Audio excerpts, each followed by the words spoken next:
সপ্তদশ শতকের মধ্যভাগ থেকে বাংলায় ইস্ট ইন্ডিয়া কোম্পানির বাণিজ্য বিস্তৃত হতে থাকে। নানান অসুবিধা সত্ত্বেও তারা মুঘল শাসকদের কাছ থেকে নানান সুযোগ সুবিধা আদায় সক্ষম হয়। 1690 খ্রিস্টাব্দে কোম্পানির এজেন্ট জব চার্নাক সুতানুটি গ্রামে বাণিজ্যের কুঠি স্থাপন করে এবং এইভাবেই ভবিষ্যৎ কলকাতার মহানগরীর পত্তন হয়।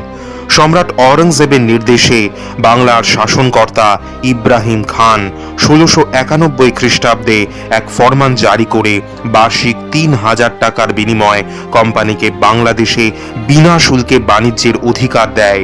1696 খ্রিস্টাব্দে কোম্পানি দুর্গ নির্মাণের অধিকার পায় এবং 1700 খ্রিস্টাব্দে ইংলিশ ইস্ট ইন্ডিয়া কোম্পানি তৃতীয় উইলিয়ামের নাম অনুসারে কলকাতায় ফোর্ট উইলিয়াম প্রতিষ্ঠা করে।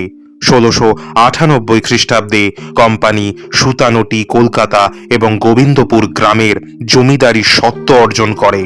বাংলার নবাব মুর্শিদ কুলি খাঁ স্থানীয় এবং ইউরোপীয় বণিকদের প্রতি সহানুভূতি সম্পন্ন ছিলেন, কিন্তু সম্রাটের ফরমান বা নির্দেশনামা তিনি মেনে নিতে পারেননি।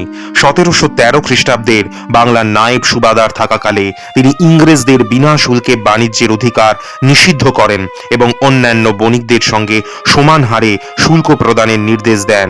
এর প্রতিবাদে 1715 খ্রিস্টাব্দে ইংলিশ ইস্ট ইন্ডিয়া কোম্পানির পক্ষ থেকে স্যার জন সারমনের নেতৃত্বে মুঘল সম্রাট ফারুক শিয়ারের কাছে এক দৈত্য প্রেরিত হয়। এই দৈত্য সারম্যানের দৈত্য নামেই পরিচিত।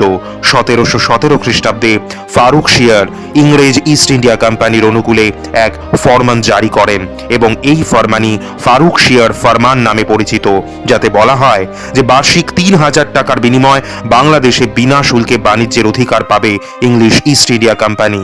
তার সঙ্গে কলকাতা, সুতানুটি, গোবিন্দপুর সন্নিহিত আরও 38টি গ্রাম কেনারও অনুমতি পায় তারা। বাণিজ্যের ব্যাপারে কোম্পানি তার ছাড়পত্র বা দস্তক ব্যবহারের অনুমতি পায় এবং প্রয়োজনে কোম্পানিকে মুর্শিদাবাদের ট্যাক্সাল ব্যবহারের অনুমতিও দেওয়া হয়।